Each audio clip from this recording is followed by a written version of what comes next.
Hi, and welcome to the Restorative Wellness Clinician's Corner, video series exclusively for functional health professionals, where we interview the top experts in the latest research, products, tools, and best practices for getting your clients exceptional results.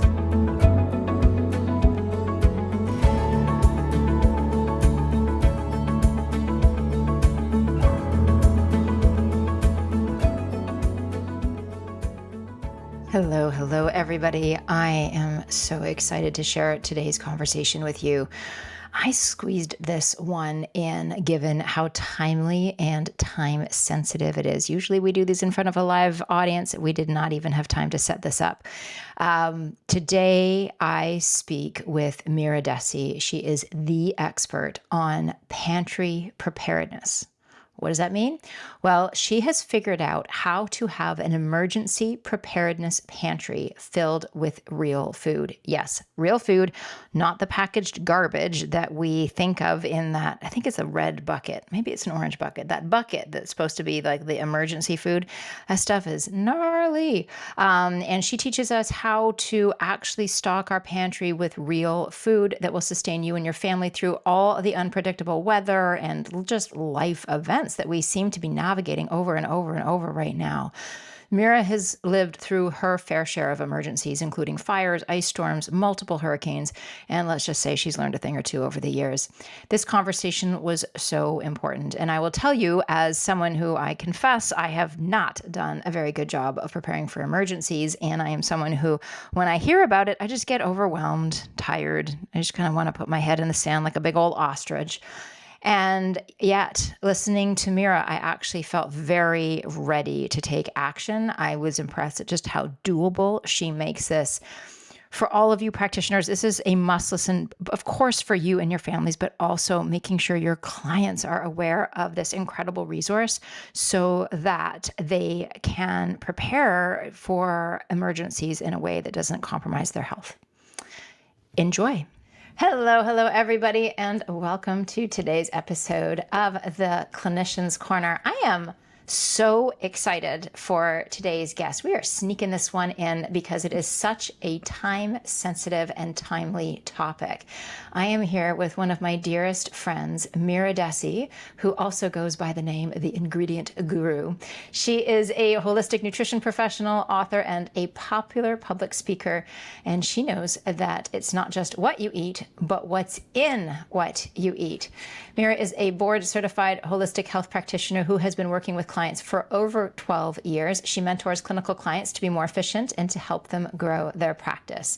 She's a member of the National Association of Nutrition Professionals, the Society for Nutrition Education and Behavior, and the American Association of Drugless Practitioners. Additionally, she is on the board of directors for the American Holistic Health Association. And perhaps most relevant to today's conversation, she has lived through multiple hurricanes and has needed to put into action her real food equipped, extraordinarily well prepared emergency stash. I'm not using the right language. That's the way I think of it. And so Mira, thank you so much for joining us today. Oh, thank you so much for having me here. And I will share, we have not only been through hurricanes multiple times, we have also been through blizzards a few times where we have literally been locked in. And one time we were under threat of having to evacuate because you could smell the wildfire and see the smoke. Right. So, and we've been flooded. So we've been through a lot over the years. Which is zero fun for you, but you have learned a thing or two in the process. And what has impressed me so much is how you have been able to find strategies and ways to have your emergency kit be stashed with real food. We were talking, so I was just visiting with Mira a few weeks ago, and we were talking about the bucket, the red bucket. I call it the big bucket of don't eat that. Yeah, it's a big bucket of don't eat that, and it's that emergency thing. And I will share, and with you all, I shared with Mira that when we lived in Portland, Oregon, and then before that in Los Angeles, I was on the West Coast for many years. So it was always this threat of earthquakes. That was the thing that we were afraid of. And I remember the day when I just, we had talked about earthquake preparedness, but honestly, we talked a lot and did nothing, right? And then finally, I just got fed up and ordered. I think it was a big red bucket. It was like a big bag of stuff. And I was delighted that I found the gluten-free version. But beyond it being gluten-free, in other words, celiac safe, it was all filled with like the most disgusting processed, essentially inedible stuff. And on one hand, you can say, well, you're in survival mode, that's what counts. But on the other hand, there are ways to do this and actually be eating really good, nourishing food. And I think we can make a good argument that in these times, that's actually what you need the most is really good, nourishing food, not some processed junk. So, Mira, talk us through and actually tell us the story. Like, what inspired this passion about emergency preparedness? Have you always been this prepared, or is this a lesson hard learned? So it is a lesson that we've learned, and I will share it took us a while to learn it. Yeah. So I grew up in Connecticut, and we had, some winter things. I remember one time when I was a kid, we had a horrible blizzard, and my father had to take the bottom off the door to tunnel to the fence so that my mother could slog her way down the hill to a grocery store to get a few things. But we didn't tend to have a lot of emergency situations at the time when I was growing up there.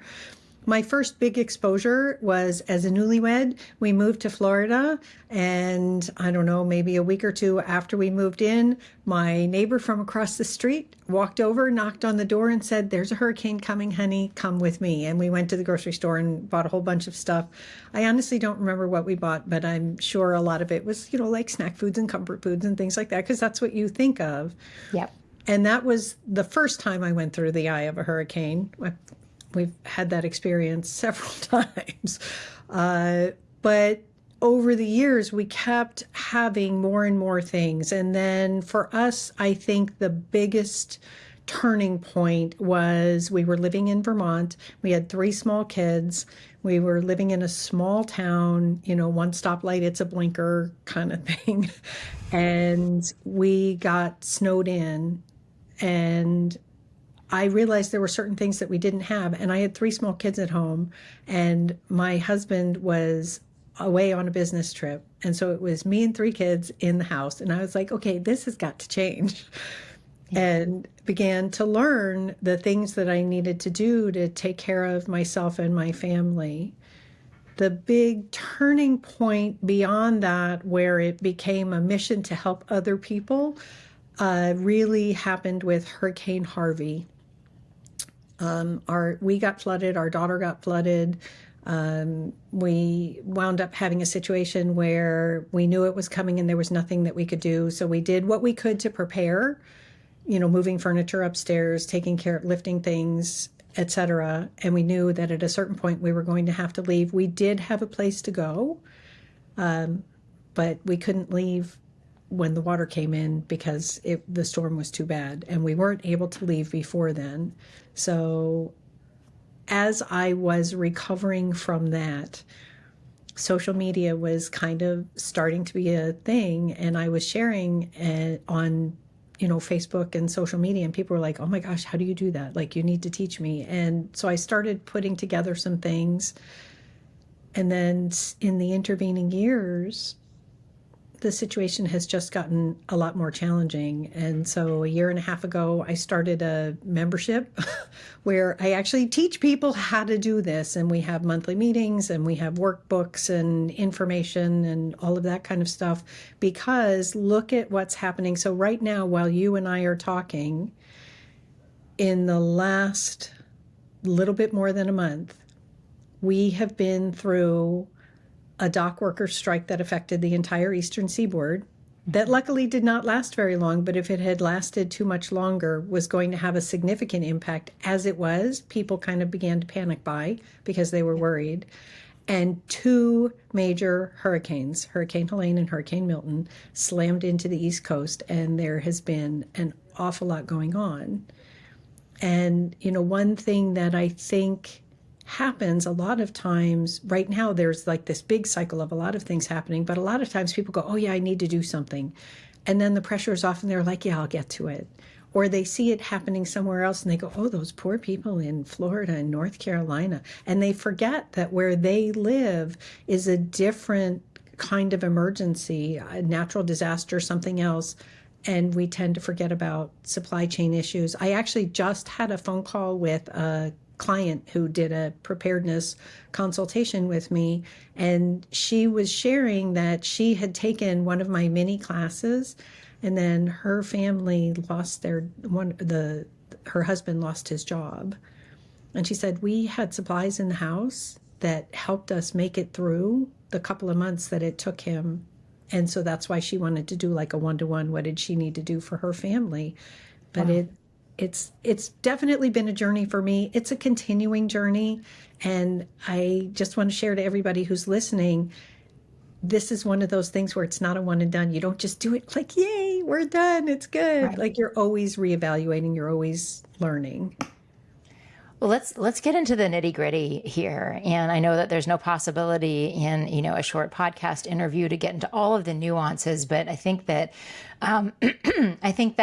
there's a lot of details and concepts. And I love that you have shared and opened this. We think, oh, well, I don't live in Florida, so I don't have to worry. Or I don't live where there's an earthquake, or it's easy to put this off, but emergencies come in all shapes and sizes. Mm-hmm.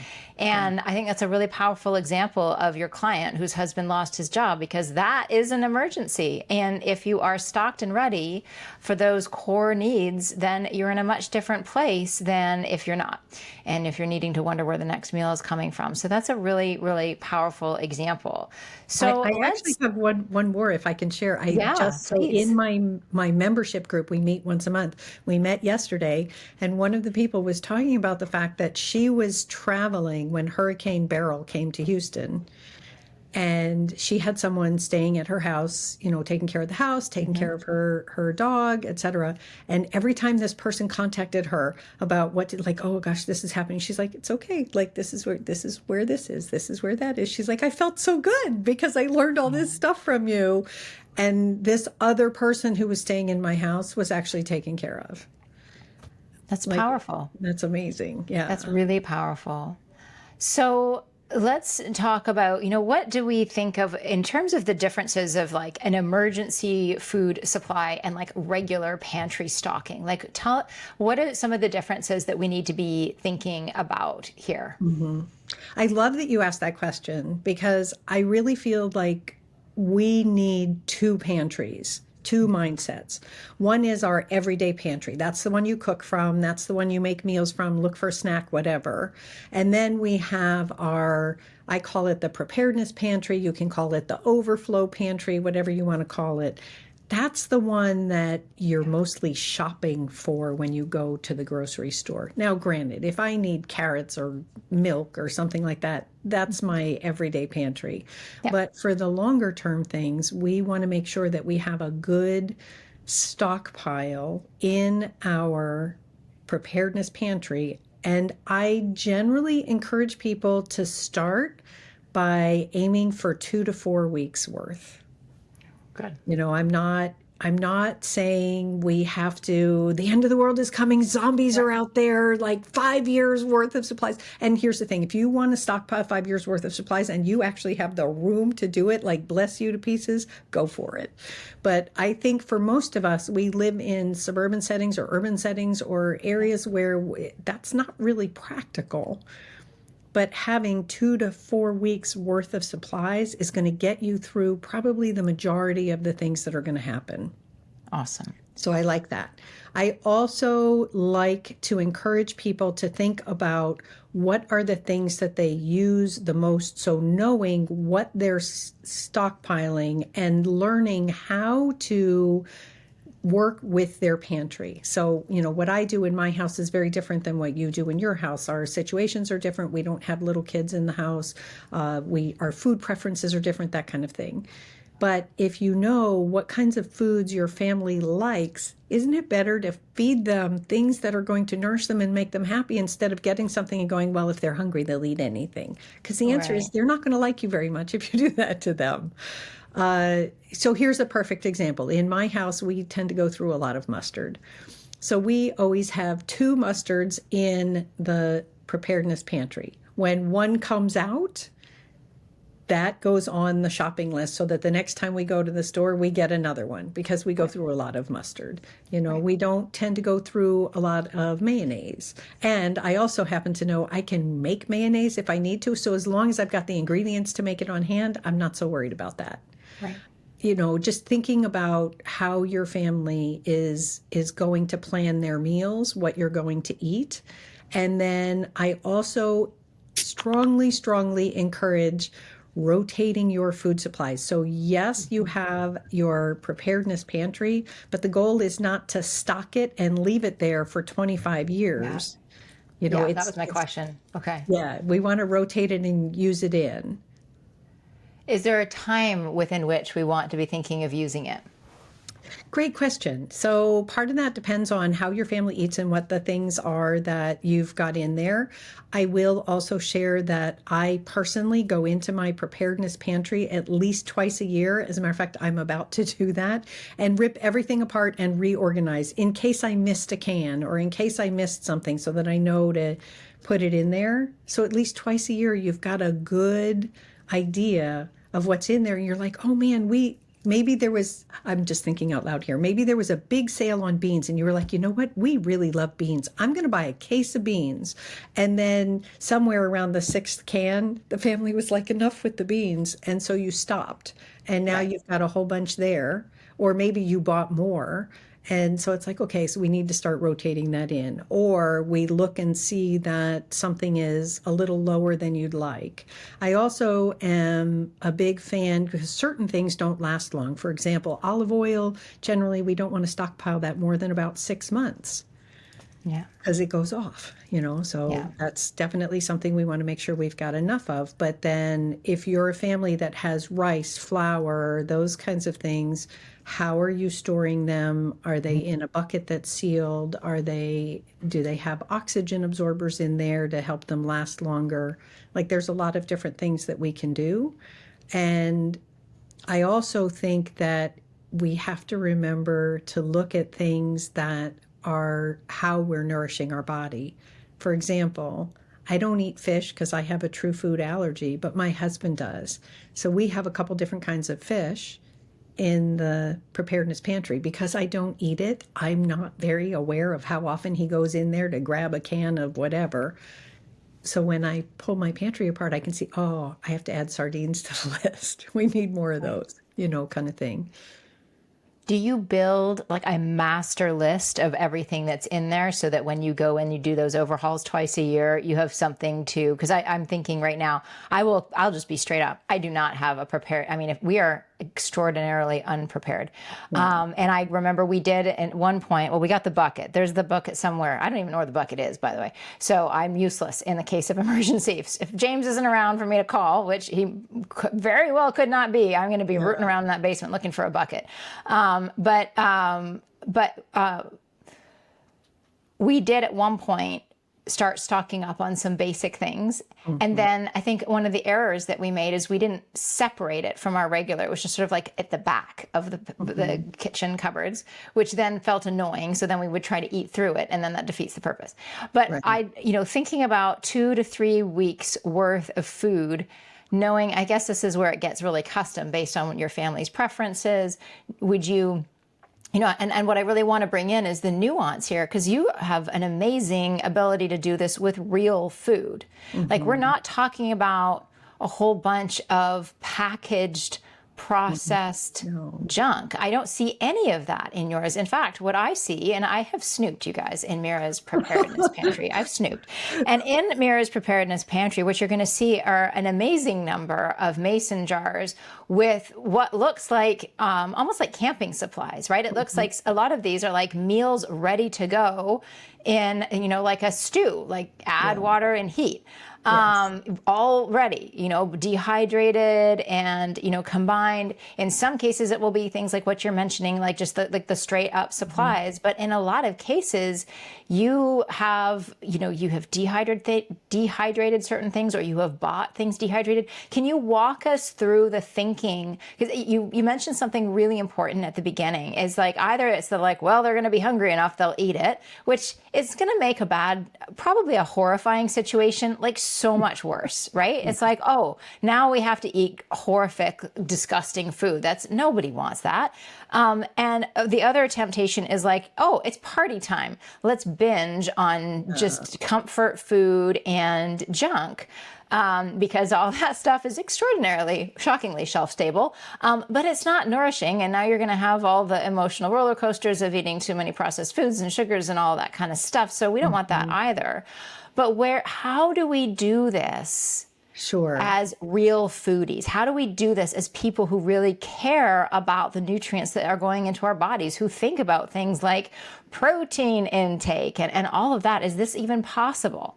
Yeah, and that's the thing. It is possible. And I love that you have snooped in my pantry. So you've seen that it is real. Like we do not need to rely on the dehydrated, highly non-nutritive ingredient packed things.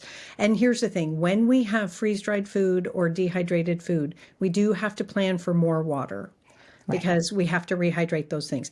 Having said that, I will say many of the freeze-dried things are yummy just as snacks. Like I snack on the bell peppers sometimes when I'm like, I just need a little something sweet, so it doesn't necessarily need a ton of water.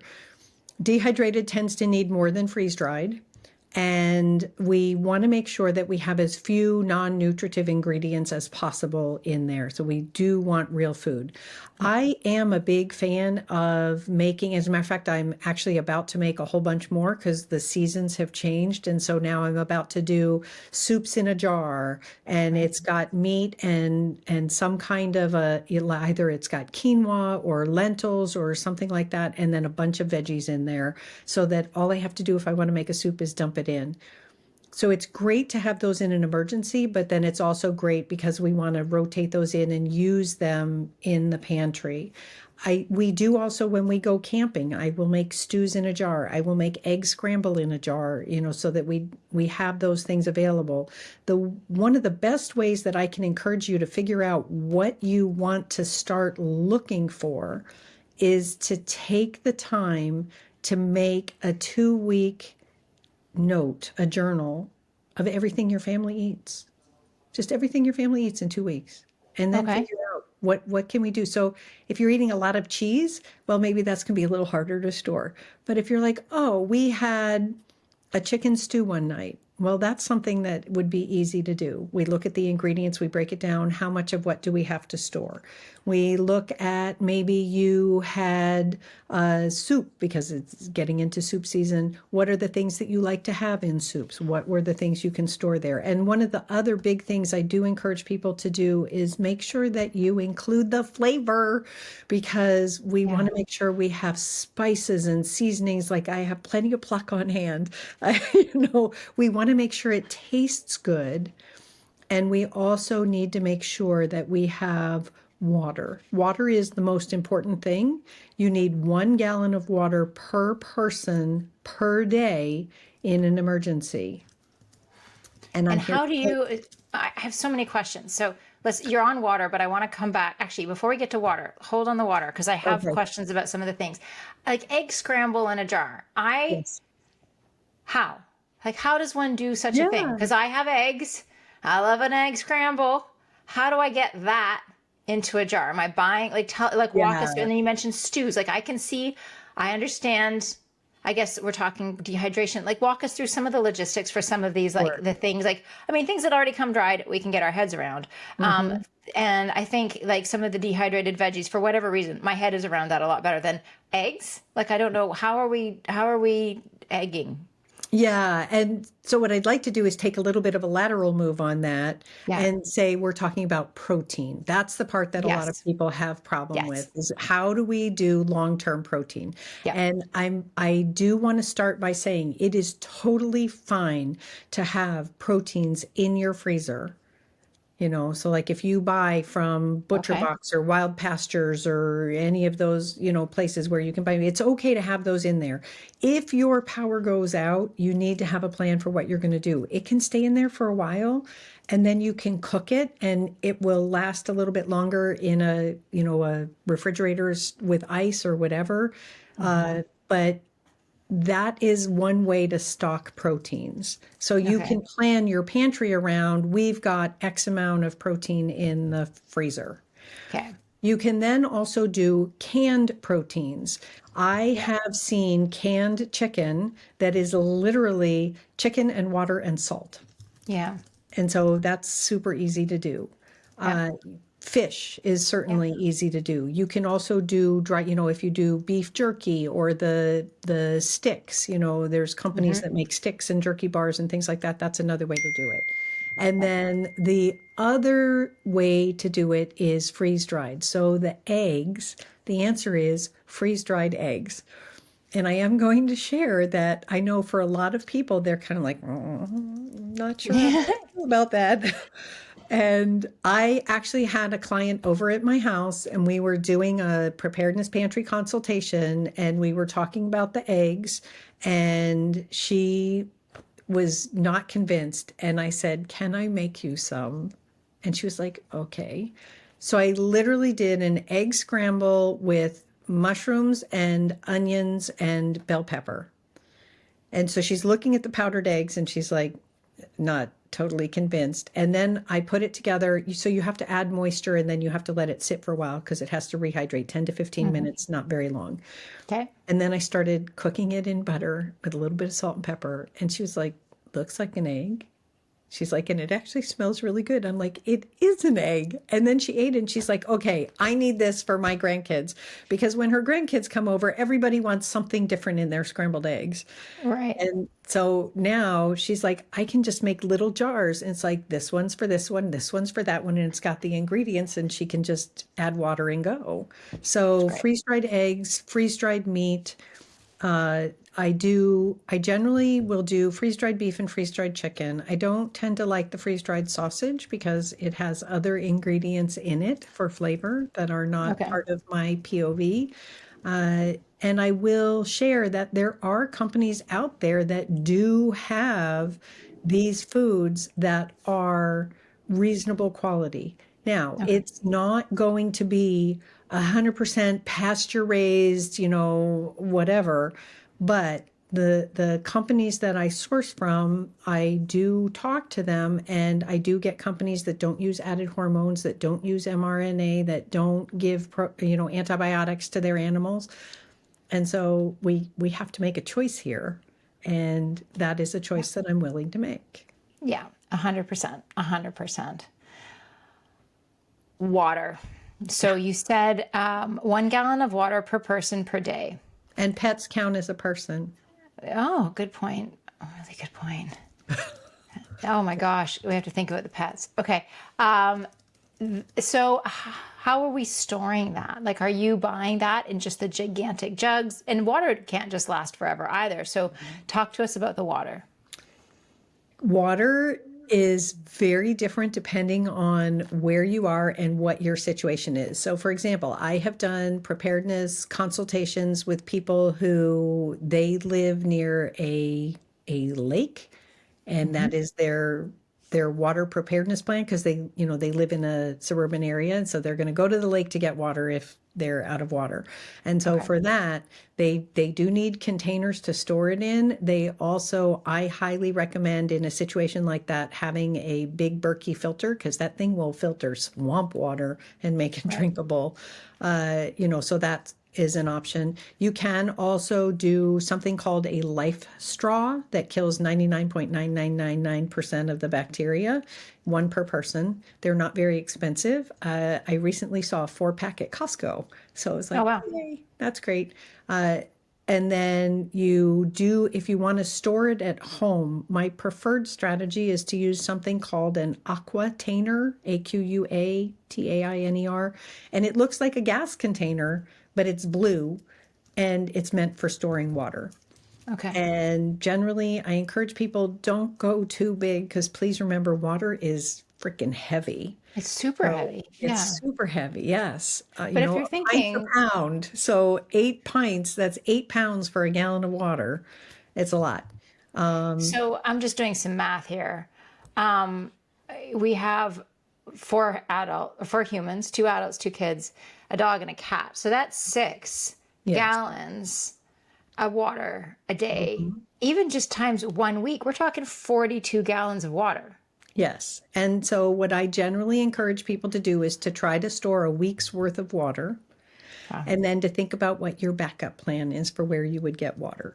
If you can store more than that, that's fine. In the aquatainer, you do want to add a little bit of bleach.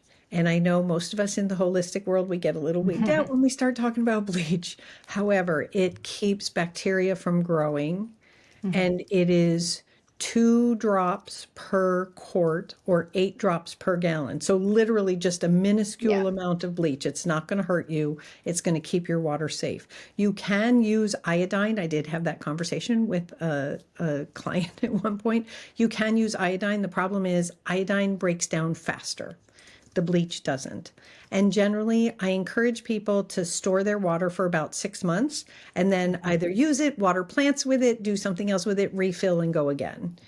And then remembering also that there are strategies, and this is part of where the class comes in. I have a whole section talking about how to save water if your water is cut off, because there are ways to use less water. Yeah, We 100%. also know that if you happen to have a traditional hot gallon water or hot water tank, chances are you've got approximately 60 gallons of water in there. Right. Now you're going to still want to filter it because it's been sitting in there, but that's 60 gallons of water that's in there. If you have an instant hot, you don't. But it's about thinking. We had a conversation in class about people who have swimming pools. Swimming Yeah. pools are great, a lot of water, thousands of gallons. However, lots of chemicals. You have to filter it. And so this is where everybody's situation is different. So the basics are know that you need a gallon of water per person per day. Aim to have at least a week's worth of water on hand, and then have a backup plan for where else you could get water from if you needed it in an emergency. So, for example, in your situation, if you stored a week's worth of water, you've probably got another week's worth of water in your hot water heater if you absolutely Right. needed it. So Right. that's That's a two good point. weeks right there. If you Right. have room to store more, great, store more. Now, the other thing to keep in mind is there are times where you may need to pull water in advance of an emergency. For example, I live in Texas.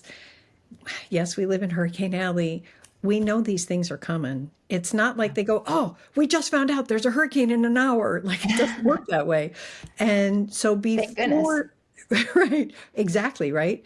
And so before you have to really stress about it, you know that you can pull water.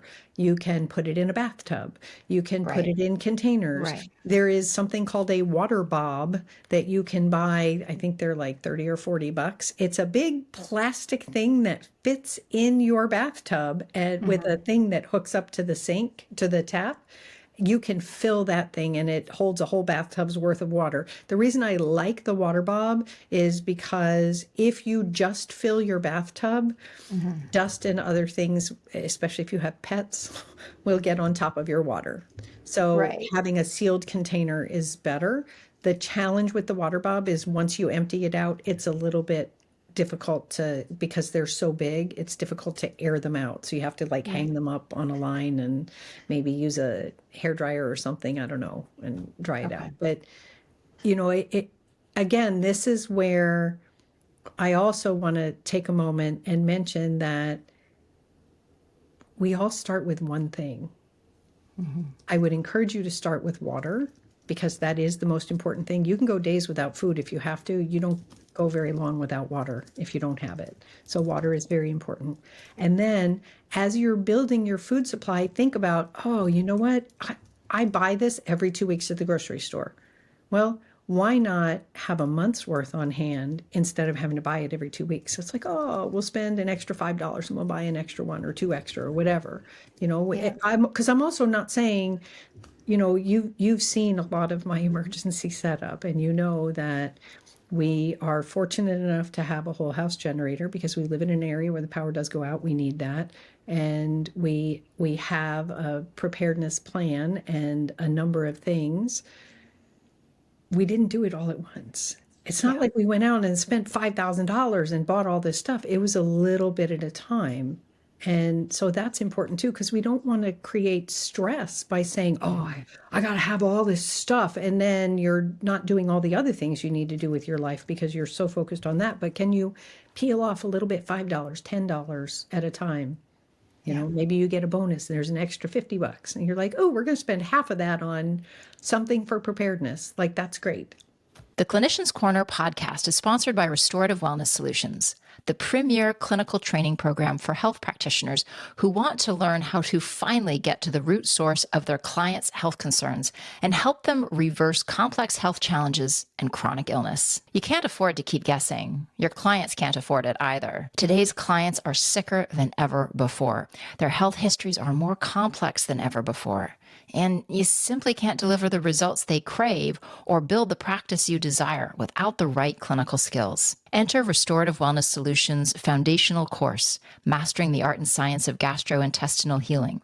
Our clinically proven, systematic approach to restoring balance within the body that has helped over 1,000 practitioners transform their clients' lives, grow their business, and change the way health is delivered. In less than 12 weeks, you'll develop the clinical skills and confidence you need to help your clients feel better faster. Learn how to work with advanced lab testing to identify food sensitivities and imbalances within the gut. Craft custom targeted protocols that truly resolve your client's gut issues and work safely and effectively with supplements to deliver consistently life-changing results. Visit masterguthealing.com to apply today. Awesome. I love these. I love these strategies. You mentioned the whole house generator, which actually brings me to a question that I wanted to think of, which is a lot of people don't have a whole house generator, and power going out is one of the most common things in all of the above scenarios that we've talked about, except for perhaps the losing the job, although I guess power could go out in that scenario too. But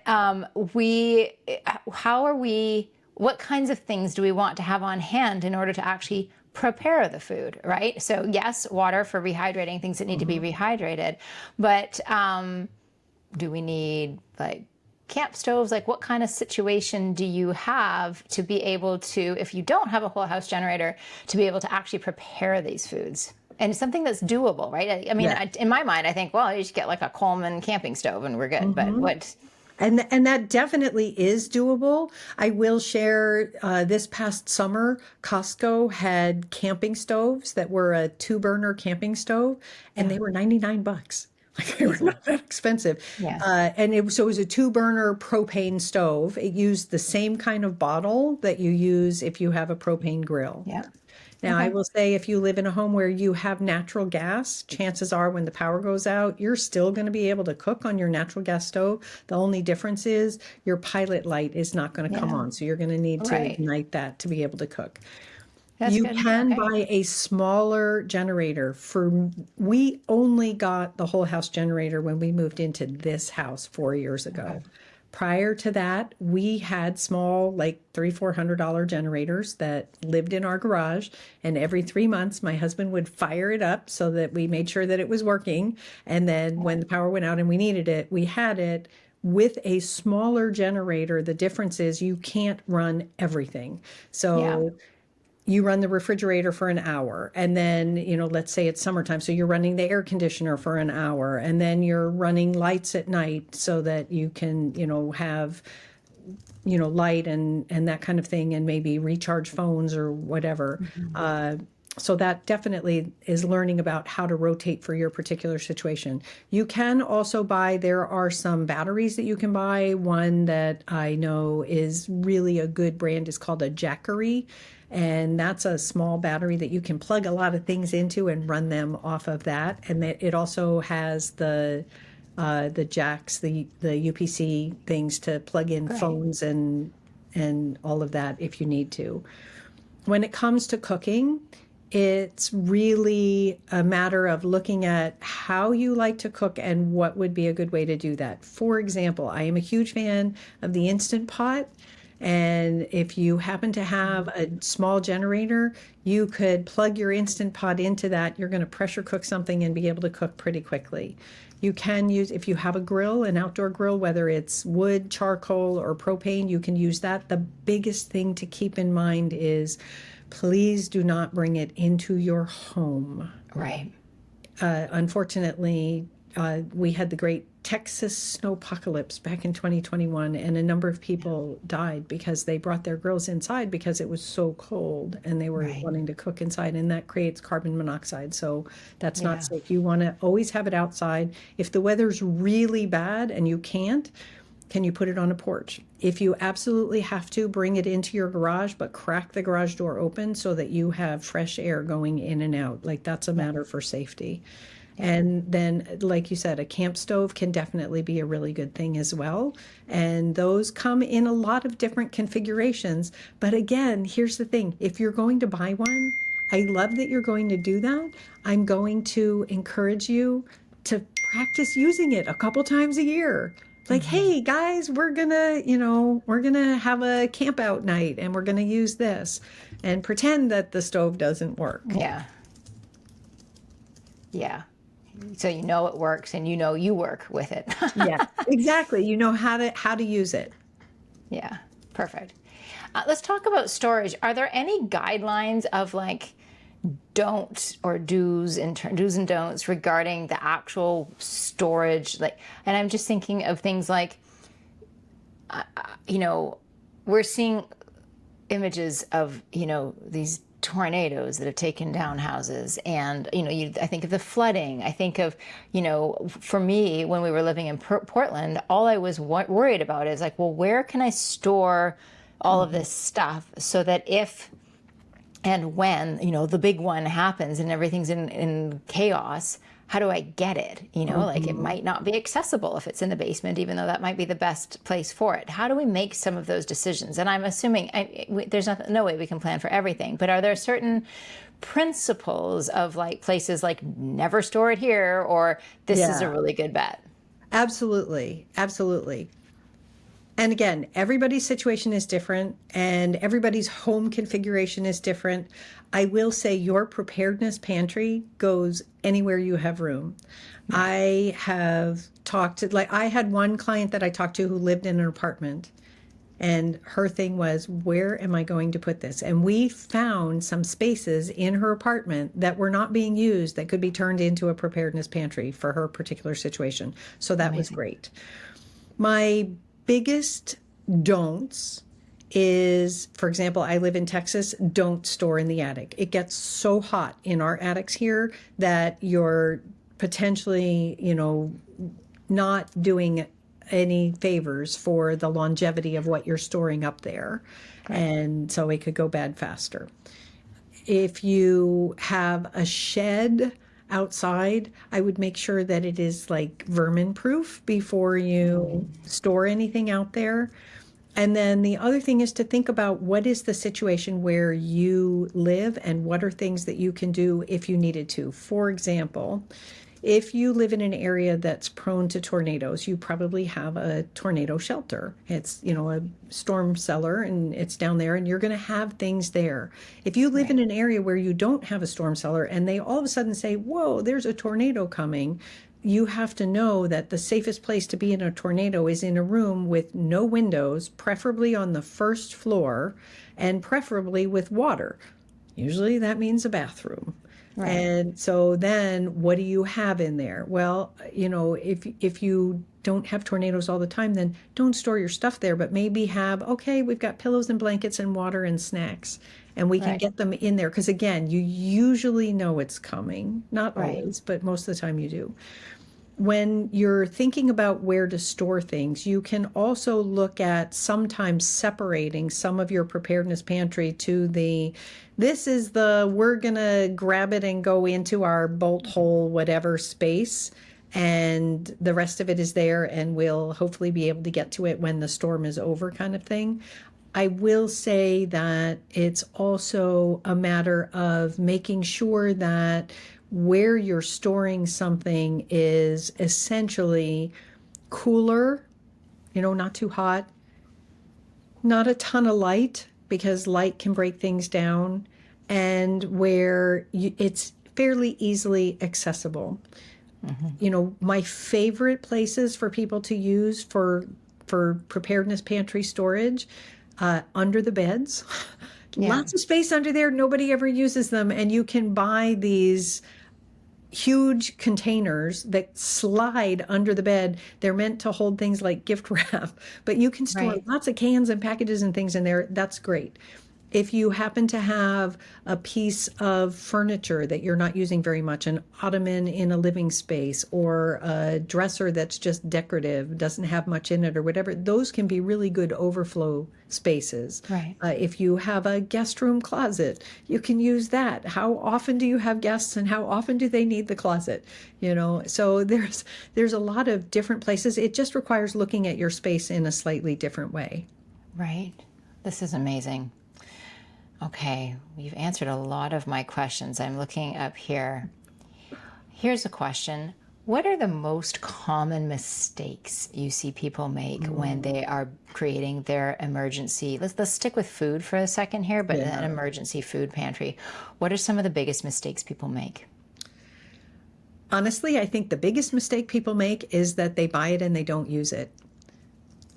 Yeah. And I will share that when COVID happened and there were all of a sudden a lot of supply chain interruptions, Yeah. and you would go to the grocery store and the shelves would be empty. So people would freak out and they'd start buying things that maybe they didn't really need or didn't know how to use, or they bought Right. more than they needed. And then, here we are 4 years later, and they're throwing it out because it's expired and they never used it. Like, that is a waste of food and Mm-hmm. money and energy and everything else. So if you're going to buy it, please use it. So I think Right. that's the biggest mistake. Yeah. The other big mistake that I get, a lot of times when I do preparedness consultations with people, they either tell me that they bought a bucket. I had one woman who took my real food in an emergency class because they went through a hurricane, and they had no power for like 2 weeks. And her husband had bought the bucket, and they ate the bucket. And when the power was back and the grocery store was restocked, her husband was like, "Oh, yeah, we got to get another bucket." And she was like, "Oh, no, we do not. Like, I do not want to ever do that again. It was so awful." So Yeah. she took the class so that she could learn how to build what she needed for her family. But really having that plan and making sure that you're getting things that you want to eat, because Mm-hmm. it makes me really sad sometimes when I hear people go, "Oh, well, if you're hungry, you'll eat anything." Sure, but will you enjoy it? And isn't the Right. best part of food that we get to enjoy it? So please don't buy things. Like, if your family doesn't like beans, please do not buy 25 pounds of beans. Right. Yeah. So those are the two biggest mistakes that I tend to see. Okay. We talked about the small steps, Mm-hmm. and I love that. And you said the absolute starting point is water, which I also love and agree with completely. What would be steps 2, 3, 4? The next ones, once you've done water. Sure. So once you've done water and you feel like you've either got a plan or you're building your plan, Mm-hmm. the next step really is to do the food journaling. Figure out what your family eats and what you want, because if you're someone who, let's say you have someone who has a solanine issue and so they can't eat tomatoes, why are you Mm-hmm. going to go out and buy cases of tomato product? Right. So you need to know what your family eats and how you eat. And then from there, reverse engineer what's going into your pantry and figuring out how do you get more. So that definitely is next. The other thing is to look at how can you simplify your meals? Because in an emergency, the last thing we want is to be trying to make duck à l'orange. Right. It just, yeah, it's possible, and maybe you can do it. Maybe you have the skill set, but do you really want to be doing that? Like, simple food is best. Yeah. So what are some of our go-to ideas, and then how are we going to make them? Like I Love said, it. I am a huge fan of the Instant Pot. So I will say the Instant Pot uses a lot more energy, especially when it's coming to pressure, than a Right. crock pot does. Yeah. A crock pot, however, takes longer than an Instant Pot. So you have to look and see what are your power needs for what Right. you're doing. But there's certainly nothing wrong with plugging in your Instant Pot, which is a very, very low voltage device, into your generator or your jackery or whatever, and letting that thing cook all day so that by the end of the day, you have a warm meal that you can all enjoy together. I love it. So I think, knowing what and how you're going to prepare it would be step 3. Step 4, which probably slides up somewhere to 1A, is also thinking about sanitation. How are you going to wash dishes, wash yourself, take care of things? And I will share that I am a big fan of real dishes, real cups, real utensils. I'm not a huge fan of plastic, and my emergency container has paper plates and bowls and paper cups, and we do use regular utensils and just wash them Okay. because those can be burned if needed. If I don't happen to have access to trash, I know sometimes when there's a huge situation, trash doesn't run for a week or two, so you have to be able to get rid of it. And so we have to be willing to be flexible. Totally. We can't be too rigid when it comes to figuring out how we're going to take care of ourselves. Love it. That's such good advice. That is such good advice. And we're going to go next after this last question. We're going to go next into how you can support people. But I think the most important question here actually is, how do we get ourselves to actually do this? And I can remember, I think it was Seth Godin who said, there are 2 types of people in the world. There are those people who don't back up their computers, and then there's people who have lost everything and who obviously now back up their computers regularly. Yeah. So I fall into category 2. I have lost everything. I now back up regularly. But it took losing everything in order to do that. And I feel like this is the same kind of thing. We all know we should do it. And it feels like a pain. There's always 8 million other more pressing, more urgent needs, right? This is one of those like really important things, but not necessarily urgent until you have a hurricane, that is predicted to sweep through your town. But sometimes, in some ways, having that advanced warning is a real gift because you can stock up. And when I lived on the West Coast, an earthquake can happen anytime and there's 0 advanced warning. Right. And I think we need to kind of live our life assuming that. So what are your best tips to light the fire underneath our collective derrieres to actually get this happening without having to live through it? Or do we just have to experience the brutalness of not being prepared in order to recognize how important this is? And see, I don't want that. I have to tell you, it makes me so heart sore to see what's going on and to see some people who are struggling, and to know that there are things that you can do. I'm going to confess, I don't totally know the answer as to how to get people to do that. I will share that that's part of why I created the membership, and that's also why I now have this is the 2nd year that I've been doing the preparedness calendar, because I figure if you're willing to even just invest $25 in a calendar that has tips every month that tells you what to do, you're looking at it in black and white. And in my clinical experience, when working with people, if you give them information in black and white, talking about their nutritional status, talking about why they have certain health conditions that impact, how their body functions or whatever, they tend to be a little bit more compliant, because if they can see it written down, it makes it real for them. So that certainly can be a way to do it. I mean, you know me, I have a pretty big mouth. I will talk to anybody who will listen. I just, part of it for me is to just keep sharing with people and pointing out the things that you can do and why it could be a problem and why you need to start somewhere. Obviously it's ideal to be able to work with somebody. It's ideal to have that support system or whatever. And that's great, but not everybody has that. And so you have to find the resources that will at least allow you to begin to do this so that you're not stuck there. So here's another story for you. We used to live in Connecticut. We moved back there with our kids, raised our kids there. And there was an enormous ice storm. It was horrific. And literally huge, fully grown trees snapped because the weight was so heavy. And the roads were closed. You were locked in. You couldn't get anywhere. Power was out. It was a really bad ice storm. And for a lot of people, you get faced with a situation like that and you look around and you're like, oh my gosh, like this is all we have.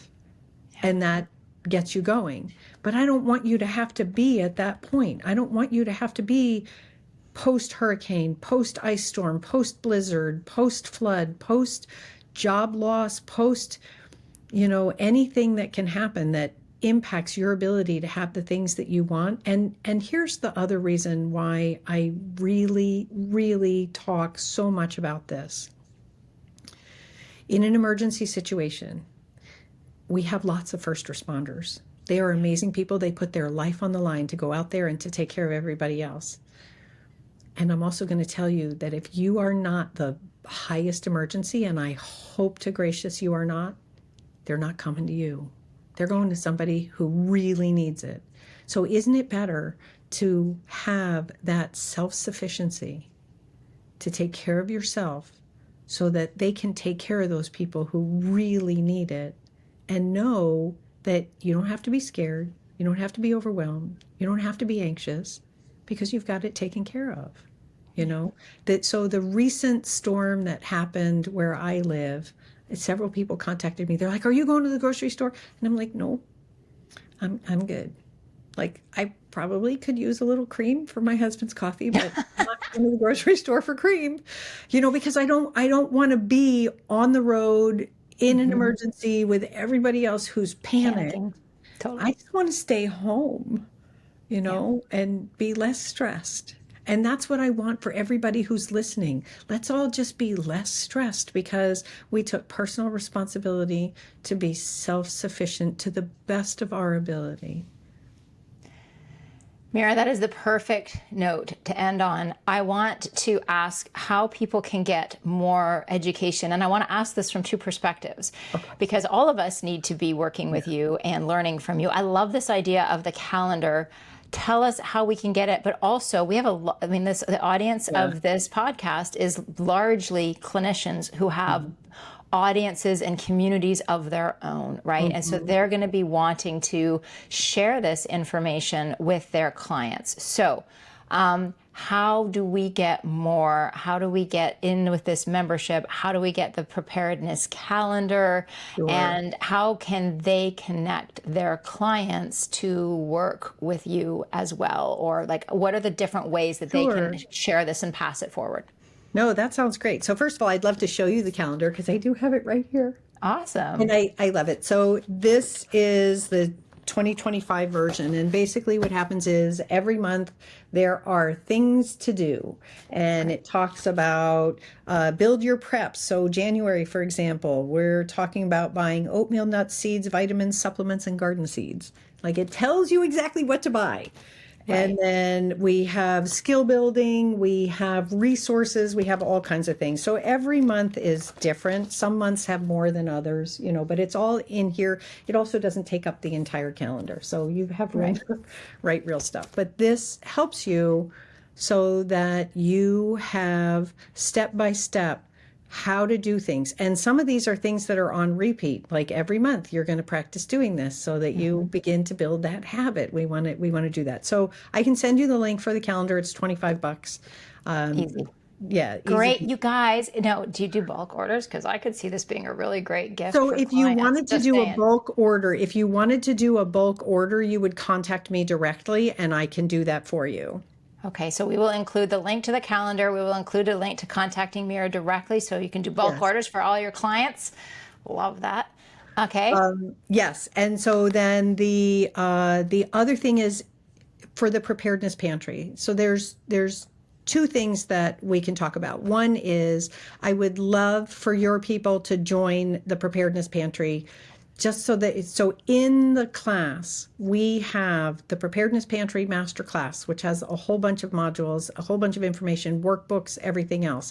We also include the first aid preparedness master class, talking about what to do for first aid, what do you need to know, how to build a bug out bag. Sometimes an emergency situation means you have to leave.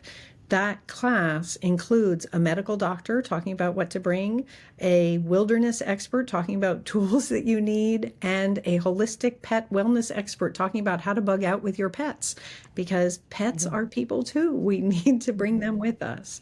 And then we also have some weather related stuff. I'm building that for people. And then every month we have a call. So that is $29 a month for that. A If steal.